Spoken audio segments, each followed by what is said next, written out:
Mis padres me casaron solo por dinero con un hombre adinerado. Cuando descubrí su plan secreto, usé sus deudas para liberarme de ambos. Durante mucho tiempo me enseñaron que la lealtad familiar estaba por encima de todo, que los padres siempre buscan lo mejor para los hijos y que el deber de una hija era sacrificarse por el bienestar del hogar. Qué mentira tan pesada y peligrosa nos han vendido. A veces, los verdaderos enemigos no están afuera en la calle esperando una oportunidad para hacerte daño, sino sentados a la misma mesa de la cena, sonriéndote con cariño mientras le ponen precio a tu libertad para salvarse de sus propios errores. Mi nombre es Valeria. Tengo 28 años y durante los últimos 12 meses viví encerrada en una jaula de oro que mi propia familia construyó a mis espaldas. Para que entiendan la magnitud de la trampa en la que me metieron, necesito regresar un poco en el tiempo, a la época en que yo creía que nuestra vida era la de una familia acomodada, unida y sin mayores preocupaciones financieras. Mi padre, Ernesto, era dueño de una distribuidora de materiales de construcción de mediano tamaño que mi abuelo había fundado décadas atrás. Mi madre, Rosa, era una mujer completamente volcada a las apariencias, al club social y a presumir ante sus amigas un estatus económico que, según descubrí mucho después, hacía tiempo que se sostenía únicamente con alfileres y mentiras. Hace poco más de un año, la atmósfera en mi casa comenzó a cambiar de forma sutil pero inconfundible. Las conversaciones en la mesa se volvieron tensas. Las llamadas telefónicas de mi padre se cortaban bruscamente cuando yo entraba a la sala y mi madre pasaba los días con un rostro de preocupación que intentaba ocultar tras capas de maquillaje costoso. En ese entonces, yo trabajaba como asistente administrativa en una firma local, ganaba mi propio dinero y tenía planes de ahorrar para estudiar una maestría en el extranjero. Sin embargo, de la noche a la mañana, mis padres comenzaron a organizar cenas en la casa a las que invitaban con una insistencia casi desesperada a un hombre llamado Esteban. Esteban tenía 38 años, 10 más que yo. Era un empresario en pleno ascenso, dueño de una constructora importante de la ciudad.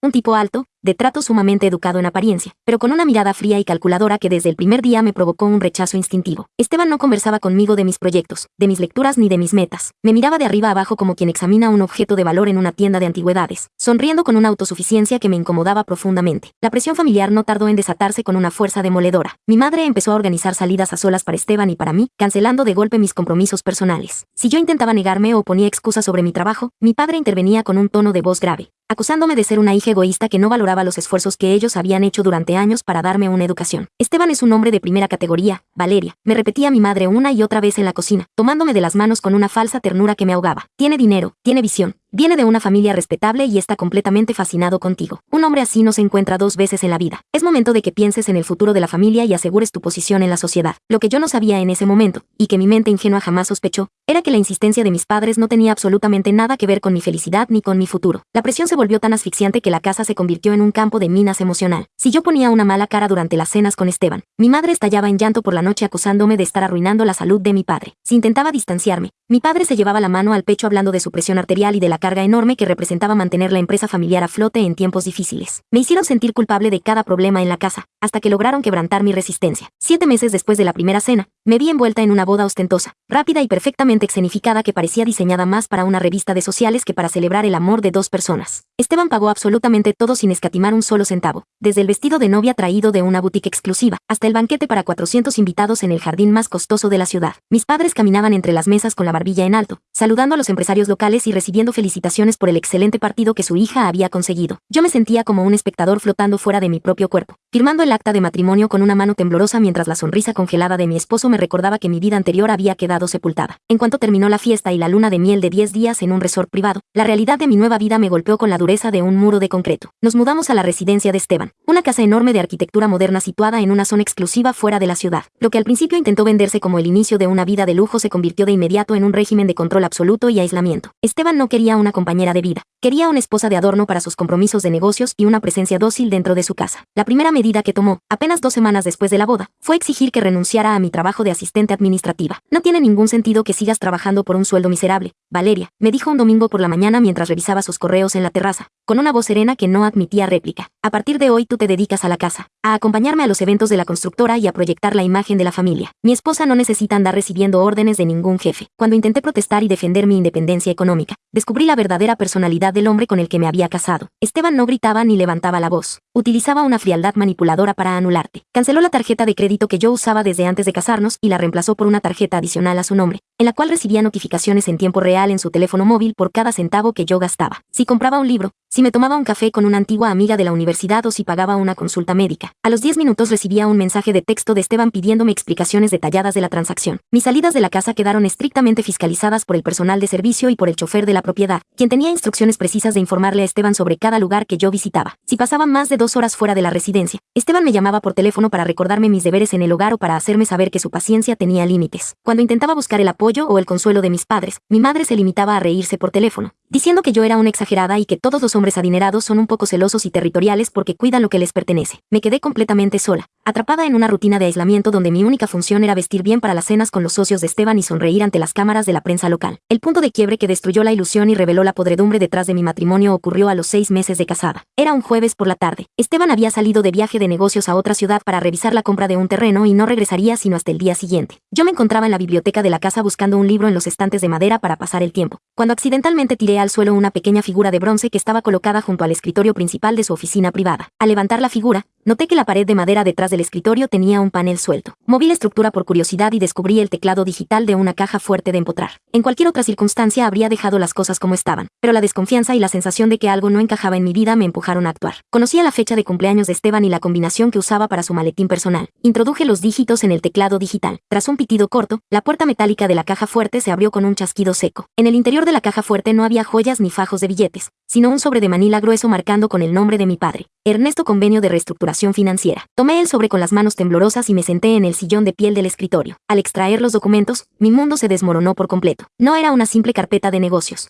Era el registro metódico y frío de una transacción mercantil donde el objeto de intercambio era yo. Leyendo hoja por hoja, descubrí la verdad que mis padres me habían ocultado durante años. Mi padre era un adicto al juego de cartas en clubes clandestinos y había realizado pésimas inversiones inmobiliarias que llevaron a la distribuidora familiar a una quiebra técnica absoluta. La deuda de mi padre ascendía a más de 2 millones de pesos con prestamistas privados y con la propia constructora de Esteban, quienes amenazaban con embargar la casa de mis padres y llevar a mi padre a la cárcel por fraude comercial. El documento principal dentro del sobre era un contrato de mutuo acuerdo con reconocimiento de laudo arbitral, firmado 6 meses antes de mi boda por mi padre, por mi madre como testigo y por Esteban como acreedor principal. Las cláusulas del contrato eran de una vileza que me dejó sin aliento. En el documento se especificaba con absoluta claridad que Esteban aceptaba congelar el cobro de la deuda de 2 millones de pesos, absorber los pagarés vencidos y transferir un flujo de capital para salvar la distribuidora de mi padre, bajo una condición previa e indispensable: el matrimonio civil y formal de su hija Valeria con Esteban antes de finalizar el año, garantizando así una alianza patrimonial entre ambas familias. Adjunto al contrato principal venía una adenda privada donde mi padre se comprometía, además, a transferirle a Esteban el 40% de las acciones Doren de la empresa familiar al cumplirse el primer año de matrimonio, asegurando que Esteban tomara el control total del negocio. En pocas palabras, mis padres habían vendido a su propia hija para pagar sus deudas de juego y mantener su estilo de vida de apariencias, pactando con un hombre que buscaba una esposa trofeo a cambio de rescatarlos de la ruina económica. Me quedé sentada en la penumbra de la oficina sosteniendo las hojas de papel, sintiendo como un frío helado se me metía hasta los huesos. No lloré, no solté un solo grito, ni rompí los documentos, ni dejé caer una sola lágrima sobre el escritorio de Esteban. Por primera vez en mi vida,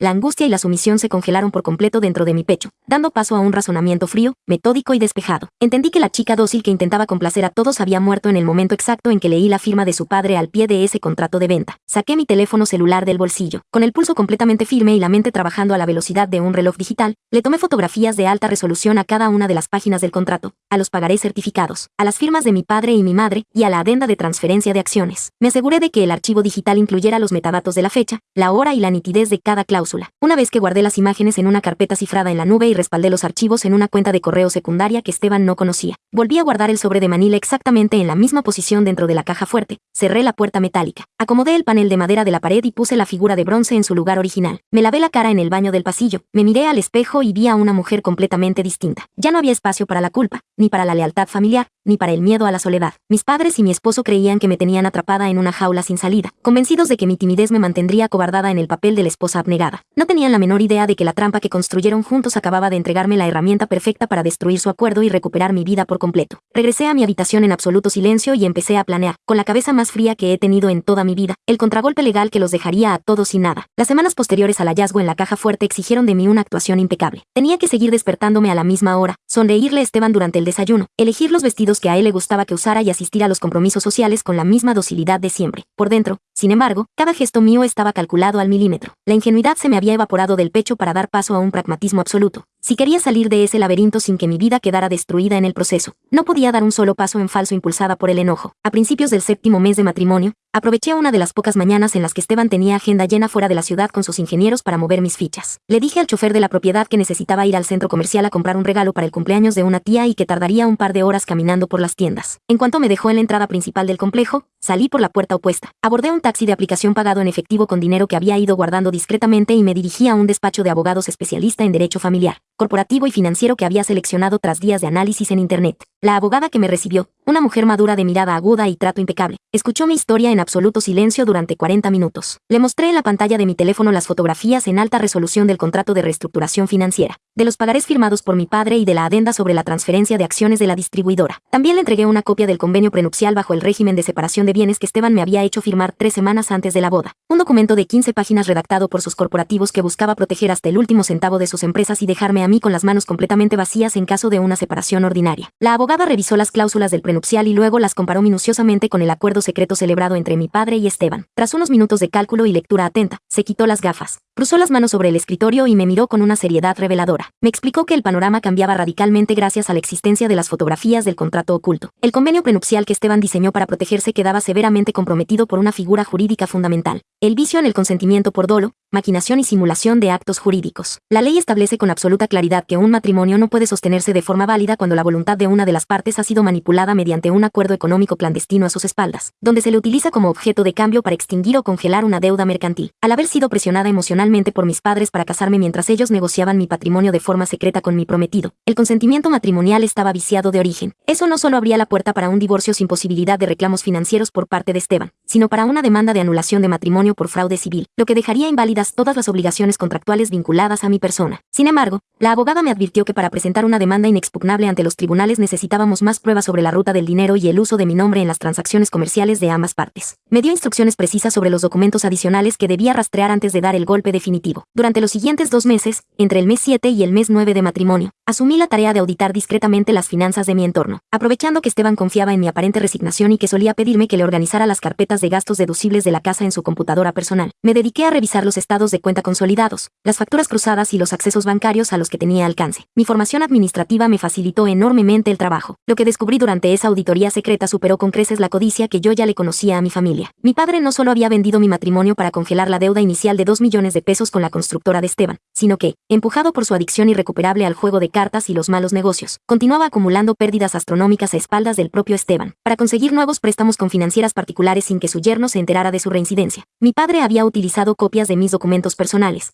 mi firma digitalizada y el respaldo de mi matrimonio con un hombre adinerado para tramitar 2 créditos con garantía prendaria por más de 800,000 pesos adicionales, colocándome a mí como avalista y deudora solidaria. En pocas palabras, mi padre me había utilizado como una garantía financiera ilimitada. Si la empresa quebraba por completo o si Esteban descubría la trampa, el banco irían legalmente sobre mi persona para ejecutar el cobro de los pagarés. La bajeza moral de mis padres era total. Estaban dispuestos a dejarme arruinada, endeudada y atada a un hombre controlador con tal de no perder la casa donde vivían y seguir manteniendo la fachada de empresarios respetables ante sus amigos del club. Con las pruebas bancarias y los folios de los créditos falsificados en mi poder, decidí que había llegado el momento de confrontar a mis padres cara a cara, de forma privada y sin la presencia de Esteban. Necesitaba mirarlos a los ojos y confirmar por última vez si quedaba un solo rastro de empatía o arrepentimiento en ellos antes de activar la maquinaria legal que los despojaría de todo. A finales del 9º mes de matrimonio, aproveché un viaje de fin de semana en el que Esteban asistió a una convención de la industria de la construcción en la capital. Le llamé a mi madre por teléfono y le dije que iría a cenar con ellos a la casa familiar porque necesitaba hablar de un tema urgente respecto al taller y a las cuentas del hogar. Mi madre, pensando que se trataba de una conversación ordinaria para pedirle dinero a Esteban para alguna remodelación de su propia casa, aceptó de inmediato y preparó la cena. Llegué a la casa de mis padres a las 8 de la noche. El ambiente en el comedor era el mismo de siempre: vajilla fina, copas de cristal y mi madre hablando de la última fiesta del club social a la que había asistido. Mi padre se sirvió una copa de vino, sonriendo con esa complacencia vacía de quien cree que tiene la vida resuelta gracias al sacrificio de los demás. Comí un par de bocados en silencio, dejé los cubiertos sobre la mesa con lentitud y saqué de mi bolso una carpeta de plástico transparente donde llevaba las impresiones de las fotografías de la caja fuerte, los contratos de mutuo acuerdo y las copias de los créditos bancarios donde mi padre había falsificado mi firma como aval. Coloqué la carpeta en el centro de la mesa, justo entre los platos de ambos. ¿Qué es esto, Valeria?, preguntó mi padre, frunciendo el ceño y dejando la copa de vino sobre el mantel. Es el contrato que firmé firmaste con Esteban 6 meses antes de mi boda, respondí con una voz baja, firme y desprovista de cualquier emoción. El documento donde me vendiste por 2 millones de pesos para que congelaran tus deudas de juego. Y también son los estados de cuenta de la financiera donde falsificaste mi firma para volver a endeudarte a mi nombre. El rostro de mi padre se volvió pálido en un segundo. Abrió la carpeta con manos temblorosas, hojeó las páginas con desesperación y miró a mi madre con pánico reflejado en los ojos. Mi madre se llevó la mano a la boca. Dio un pequeño ahogo de sorpresa, pero tardó apenas 3 segundos en recomponer su expresión de frialdad y arrogancia. No hubo lágrimas, ni disculpas, ni una sola muestra de vergüenza por lo que le habían hecho a su única hija. ¿De dónde sacaste estos documentos?, me exigió mi padre, levantando la voz de forma agresiva para intentar intimidarme. Tú no tenías ningún derecho a hurgar en los archivos privados de tu esposo ni en los negocios de la familia. Eres una metiche e irresponsable. A mí no me vas a levantar la voz, papá, le contesté sin moverme un solo centímetro de mi silla, mirándolo fijamente. Me vendieron como si fuera un activo de su empresa para tapar tus vicios. Me encerraron en una casa con un hombre que me controla hasta el último centavo y usaron mi nombre para sacar préstamos ilegales. Exijo una explicación ahora mismo. Fue en ese momento cuando mi madre tomó la palabra, revelando la verdadera podredumbre de su carácter. Se levantó de la mesa, se cruzó de brazos y me miró con un desprecio absoluto, utilizando esa manipulación rancia con la que me había sometido durante años. ¿Explicación de qué, Valeria?, me gritó mi madre con tono despectivo. Dejaste de ser una niña berrinchuda. Lo que tu padre hizo fue para salvar este hogar, para salvar la casa donde creciste y para que tú no terminaras viviendo en la miseria como una empleada cualquiera. Esteban te da una vida de lujo, te viste con ropa de diseñador, vives en una residencia enorme y no te falta nada. Si tu padre usó tu nombre como garantía para mantener la distribuidora a flote, es lo mínimo que podías hacer por esta familia después de todo lo que te hemos dado. Me usaron como un cheque en blanco, mamá, y le respondí, sintiendo como las últimas cadenas de afecto hacia ellos se rompían para siempre. Me vendieron a un tipo que no quiero y que me trata como un adorno. Pues te aguantas, intervino mi padre, golpeando la mesa con el puño. Te aguantas como lo hace cualquier mujer con sentido común. No vas a venir a darnos clases de moral en nuestra propia casa. Esteban es tu esposo y tu deber es mantener ese matrimonio perfecto hasta el último día de tu vida. Si tú te atreves a decir una sola palabra de esto, si le haces un drama a Esteban o si intentas separarte, vas a destruir la distribuidora, nos vas a dejar en la calle a tu madre y a mí, y te garantizo que la familia no te lo va a perdonar nunca. Eres una malagradecida e ingrata. Todo lo que hicimos fue por tu bien y por el prestigio de este apellido. Escucharlos hablar, ver cómo me acusaban a mí de ingrata por no querer ser su moneda de cambio y comprobar que no sentían el menor remordimiento por haberme destruido la vida para pagar sus deudas de juego, me produjo una claridad mental absoluta. Ya no había tristeza en mi corazón. Entendí que yo no tenía padres. Tenía a 2 parásitos financieros que me veían únicamente como un recurso para explotar. Me levanté de la mesa despacio, tomé la carpeta con los documentos, me la guardé en el bolso y me puse el abrigo. Los miré a los dos por última vez. A mi padre, rojo de furia y temblando de miedo por las consecuencias de sus delitos, y a mi madre, mirándome con esa arrogancia vacía de quien cree que siempre tendrá la razón. Gracias por la cena, dije con la voz más tranquila del mundo. Me acaban de dar toda la paz mental que necesitaba para tomar la decisión que viene. Salí de la casa de mis padres sin mirar atrás, ignorando los gritos de mi madre que me llamaba desde la puerta. Abordé el auto. Le llamé por teléfono a mi abogada desde el asiento del copiloto y le di las instrucciones precisas para redactar la demanda final. La fase de diplomacia y consideración familiar había concluido. Estaba lista para presentar ante los tribunales la anulación de matrimonio por fraude, denunciar la falsificación de mi firma en las financieras y dejar que el peso entero de la ley y de las deudas cayera sobre las cabezas de los 3 hombres que intentaron adueñarse de mi libertad. El 10º mes del matrimonio llegó cargado con esa densidad previa a las tormentas definitivas, donde cada minuto parece contar el tiempo que falta para que todo se derrumbe. Durante las semanas posteriores a la cena en casa de mis padres, mantuve un silencio absoluto, afinando los detalles del expediente con mi abogada mientras esperaba el momento exacto en que la estructura de mentira sobre la que se sostenía mi vida terminara de colapsar por su propio peso. Y ese momento no tardó en llegar. La avaricia desmedida de mi padre, combinada con su desesperación por cubrir los hoyos financieros que sus vicios seguían abriendo, terminó por detonar la bomba antes de lo que cualquiera de nosotros había previsto. Era un martes por la tarde, pasadas las 5. Yo me encontraba en la biblioteca de la residencia revisando algunos libros cuando escuché el ruido violento de la camioneta de Esteban frenando sobre la grava del garaje. Instantes después, la puerta principal de la casa se abrió con un golpe seco que hizo retumbar los ventanales de la planta baja. Esteban entró a la propiedad fuera de sí, con el rostro desencajado por una rabia negra, aflojándose la corbata con violencia y tirando su maletín de piel al suelo sin importarle el personal de servicio que lo observaba aterrorizado. Subió las escaleras a pasos agigantados, empujó la puerta de la biblioteca y me encaró de forma directa, acorralándome contra el mueble de madera del escritorio. Tu maldito padre es un delincuente, Valeria, me gritó Esteban a centímetros de la cara, con las venas del cuello a punto de reventar y los ojos inyectados en sangre. Ese infeliz de Ernesto acaba de cruzar la línea. Pensó que porque estabas casada conmigo podía usar mi nombre para lo que se le diera la gana. Lo miré fijamente a los ojos, sin retroceder un solo paso,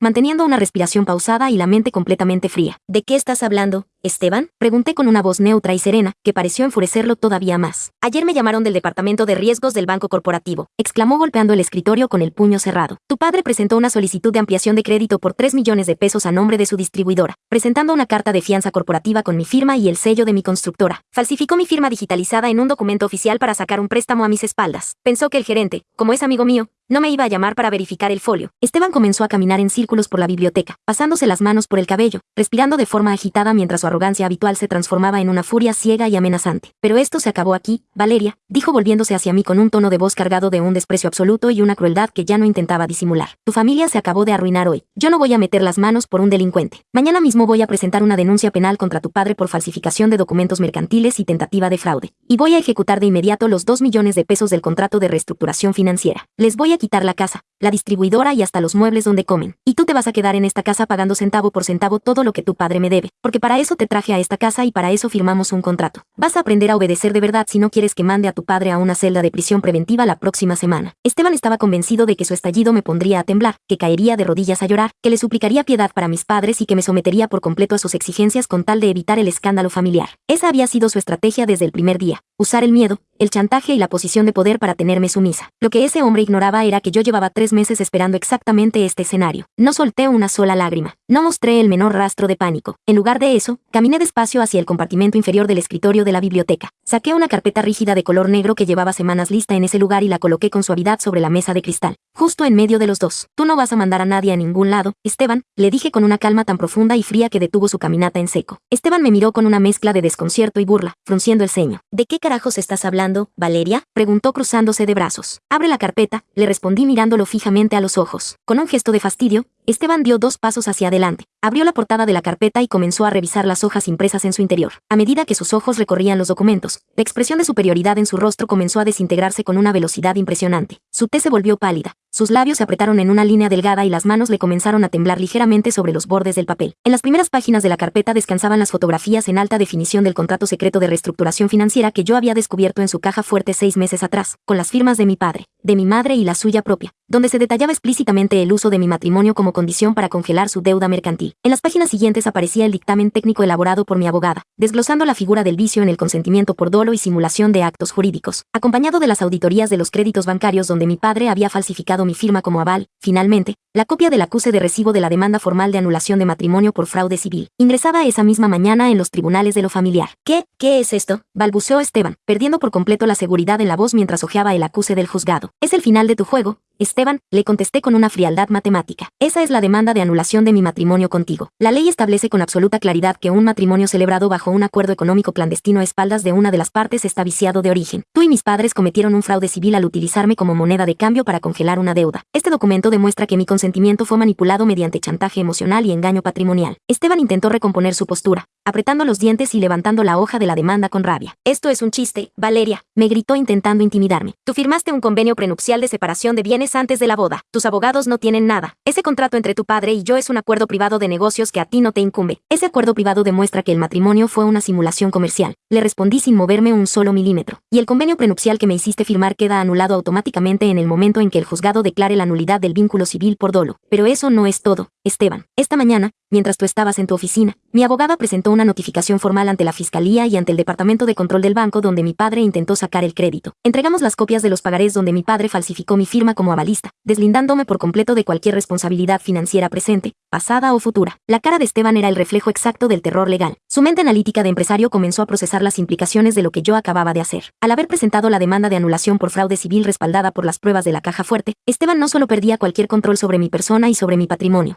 sino que quedaba expuesto ante los tribunales como coautor de una simulación jurídica mercantil para apropiarse de acciones de una empresa mediante coerción social. Si el juez declaraba la nulidad del matrimonio, el contrato de reestructuración financiera quedaba inválido como mecanismo de cobro garantizado, obligándolo a litigar la deuda de 2 millones de pesos a través de un juicio ejecutivo mercantil ordinario contra una distribuidora en quiebra que ya no tenía activos limpios que embargar. Eres una maldita traidora, me gritó Esteban, dando un paso agresivo hacia mí y levantando la mano en un ademán de furia descontrolada. Piénsalo 2 veces antes de dar un paso más, Esteban, le advertí con un tono de voz tan cortante que se quedó congelado en su sitio. La casa está llena de cámaras de seguridad que tú mismo instalaste para vigilarme. Mi abogada tiene acceso a la ubicación de mi teléfono en tiempo real y hay una patrulla de la policía preventiva informada de que estoy realizando la notificación de mi salida de este domicilio. Si pones un solo dedo sobre mí, la demanda de anulación se va a convertir en una denuncia penal por violencia de género de forma inmediata. Y te garantizo que la prensa local de negocios va a tener una copia de tu contrato de compra de esposas mañana a primera hora en la mesa de sus editores. Esteban bajó la mano despacio, temblando de rabia e impotencia. Se dio cuenta de que no había forma de acorralarme, de que cada una de sus sus vías de escape había sido bloqueada de antemano y de que la mujer sumisa a la que creyó controlar durante un año había diseñado una trampa legal perfecta de la que no podía salir sin sufrir un daño reputacional y financiero devastador. Tomé mi bolso de mano, que ya estaba preparado sobre la mesa auxiliar con mis documentos personales esenciales, mi pasaporte y las llaves del vehículo modesto que había alquilado días atrás. Miré a Esteban por última vez, al hombre poderoso y dominante que había quedado reducido a un ejecutivo acorralado por sus propios documentos. Mi abogada se pondrá en contacto con tus representantes legales mañana por la mañana, le dije caminando hacia la salida de la biblioteca. Que tengas una buena tarde. Salí de la residencia con la cabeza en alto, sin mirar atrás ni una sola vez mientras los portones automáticos de la propiedad se abrían para dejarme pasar. El aire de la calle se sintió infinitamente más puro que cualquier rincón de esa mansión de lujo. Apenas 2 horas después, la reacción en cadena desatada por la demanda y las notificaciones bancarias cayó sobre mi familia de origen con una fuerza destructiva e imparable. La financiera y el banco corporativo congelaron de inmediato todas las líneas de crédito de la distribuidora de mi padre tras recibir el peritaje de falsificación de firma que presentamos. Al verse descubiertos y sin la protección del matrimonio que habían pactado, mis padres entraron en un estado de pánico absoluto. Mi teléfono comenzó a sonar de forma descontrolada. Eran decenas de llamadas perdidas de mi madre y mensajes de texto de mi padre llenos de incoherencias, súplicas y reproches desesperados. Me informaban que Esteban los había llamado hecho un demonio para exigirles la liquidación inmediata de la totalidad de la deuda bajo amenaza de embargo de la casa familiar esa misma semana, acusándolos de haber coordinado conmigo una trampa para destruirlo. Mi madre me suplicaba entre llantos que retirara la demanda de anulación, gritando que la fiscalía los iba a citar a declarar por la falsificación de firmas y que el apellido de la familia quedaría arruinado para siempre. No respondí a un solo mensaje. No atendí una sola llamada. Bloqueé sus números telefónicos en mi dispositivo móvil y le di instrucciones estrictas a mi abogada para que cualquier comunicación con ellos se canalizara de manera exclusiva a través del juzgado. Me trasladé al pequeño departamento que había rentado previamente en una zona tranquila de la ciudad. Desempaqué mis maletas y me senté en la estancia a contemplar el atardecer. La batalla legal apenas comenzaba en los tribunales, pero la jaula de oro y la red de mentiras se habían roto para siempre. Yo había recuperado mi dignidad, mi voz y mi libertad, y estaba lista para ver cómo la justicia se encargaba de cobrarle la cuenta a quienes pretendieron vender mi vida por dinero. Los 2 meses que transcurrieron entre la presentación de la demanda de anulación y la resolución final de los tribunales fueron de un silencio sanador dentro de mi departamento. Por primera vez en más de un año, no había nadie fiscalizando mis gastos, nadie llamándome a deshoras para recordarme mis obligaciones y nadie usando el chantaje emocional para hacerme sentir culpable por los errores ajenos. Mi abogada llevó el proceso en los juzgados con una precisión fría e impecable,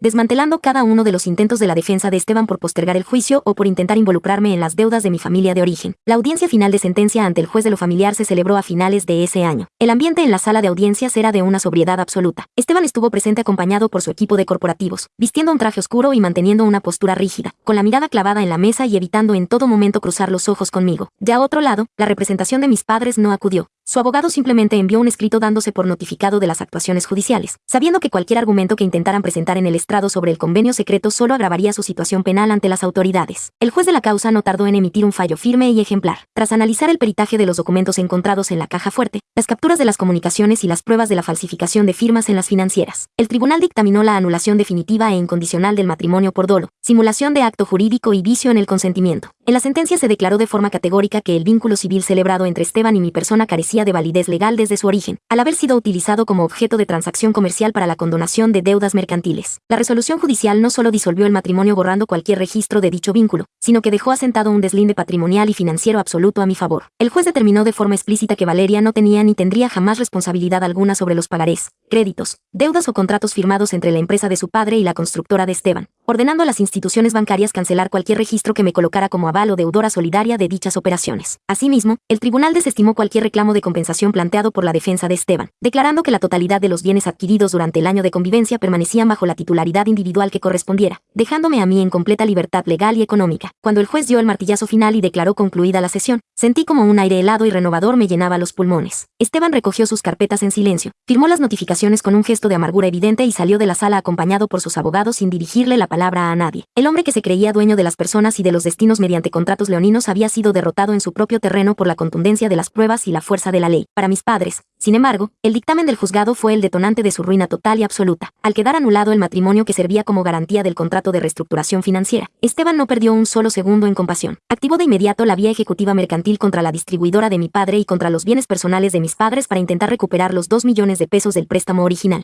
más los intereses moratorios acumulados. A la par de esto, la Fiscalía continuó las investigaciones por la denuncia de falsificación de documentos mercantiles que mi abogada y el banco corporativo presentaron tras descubrir la firma apócrifa en la solicitud del crédito de 3 millones de pesos. pesos. Ante la amenaza real de una orden de aprehensión y la imposibilidad de llegar a un acuerdo con los acreedores, la empresa de mi padre se declaró en quiebra técnica e insolvencia comercial. Apenas unas semanas después del fallo del divorcio, los actuarios del Tribunal Mercantil ejecutaron la orden de embargo sobre el inmueble donde funcionaba la distribuidora y sobre la casa familiar donde yo había crecido. Mis padres lo perdieron absolutamente todo. Las propiedades que mi abuelo había construido con décadas de trabajo duro, la camioneta de lujo de mi madre y hasta los muebles de la casa fueron rematados en subastas judiciales para pagar una fracción de las deudas que mi padre acumuló por sus vicios de juego. Tuvieron que mudarse deprisa a una pequeña casa rentada en las afueras de la ciudad, vendiendo sus pertenencias restantes para cubrir los honorarios de los abogados penales que intentaban evitar que mi padre terminara tras las rejas. El día que los actuarios colocaron los sellos de embargo en la puerta de la casa familiar, mi madre intentó buscarme por última vez. Apareció fuera del edificio donde yo rentaba mi departamento, con el rostro avejentado por el estrés, sin el maquillaje ni las joyas que solía presumir en el club social, y con una mirada llena de una amargura profunda. Bajé a la recepción a hablar con ella únicamente para poner el punto final a esa historia. ¿Ya estás contenta, Valeria?, me dijo mi madre con una voz temblorosa de rabia y reproche en cuanto me tuvo enfrente. ¿Ya viste lo que provocaste con tu soberbia? Tu padre está enfermo, nos quitaron la casa, nos embargaron la distribuidora y ahora tenemos que andar pidiendo prestado para comer. Destruiste a tu propia familia por un arranque de egoísmo. Nos dejaste en la calle después de todo lo que hicimos por ti. Escucharla hablar, ver cómo incluso al borde de la ruina era incapaz de asumir la menor responsabilidad por sus actos y comprobar que seguía culpándome a mí por no haberme dejado vender como una mercancía. Me confirmó que no había un solo gramo de amor en sus palabras. Para ellos, yo nunca fui una hija. Siempre fui un seguro de vida. Un cheque en blanco que usaron para financiar sus mentiras hasta que el documento rebotó. Ustedes no perdieron su casa por mi culpa, mamá, le respondí con una voz serena, mirándola fijamente sin soltar una sola lágrima. Perdieron la casa porque papá prefirió apostar en mesas de juego el dinero que no tenía, y porque tú preferiste solapar sus delitos antes que trabajar. Me vendieron a un hombre para pagar sus deudas y esperaban que yo me quedara callada aguantando maltratos para que ustedes siguieran yendo al club social. La que destruyó a esta familia fue la codicia de ustedes dos. Mi madre intentó levantar la voz para seguir gritándome, pero me di la vuelta despacio. Caminé hacia el ascensor del edificio y le pedí al guardia de la entrada que no le permitiera el acceso nunca más. Esa fue la última vez que vi a mi madre a los ojos. Esa misma tarde, cambié mi número telefónico, cerré mis cuentas anteriores en redes sociales y corté cualquier lazo de comunicación con mi familia de origen de forma definitiva. Un par de meses después de que la tormenta legal quedara atrás, tomé la decisión de reiniciar mi vida desde cero en una ciudad completamente distinta, a varios cientos de kilómetros de distancia. Vendí el auto modesto que tenía, empaqué mis pertenencias esenciales en 3 maletas y abordé un autobús hacia un nuevo destino donde nadie supiera mi apellido ni la historia del matrimonio vendido. Conseguí un trabajo como coordinadora de administración en una empresa mediana de logística. El sueldo es justo,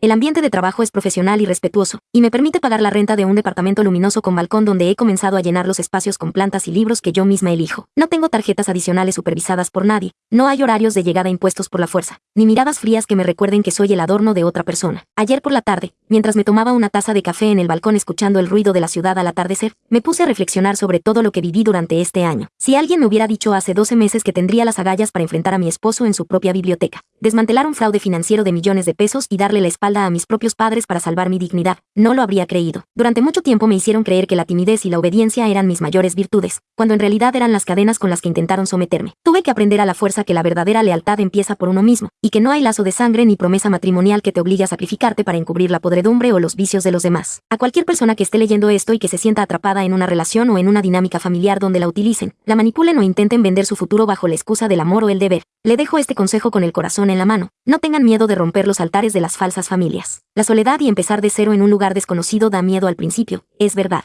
Pero ese miedo no es nada comparado con la angustia de despertar cada mañana sabiendo que le entregaste tu vida a personas que no dudarán en destruirte con tal de salvarse ellos. La cabeza fría, la verdad documentada y la dignidad intacta son las mejores armas para recuperar la libertad. Hoy por fin soy dueña de mi presente y de mi futuro, y esa paz no tiene precio en este mundo. Muchas gracias a todos por leerme.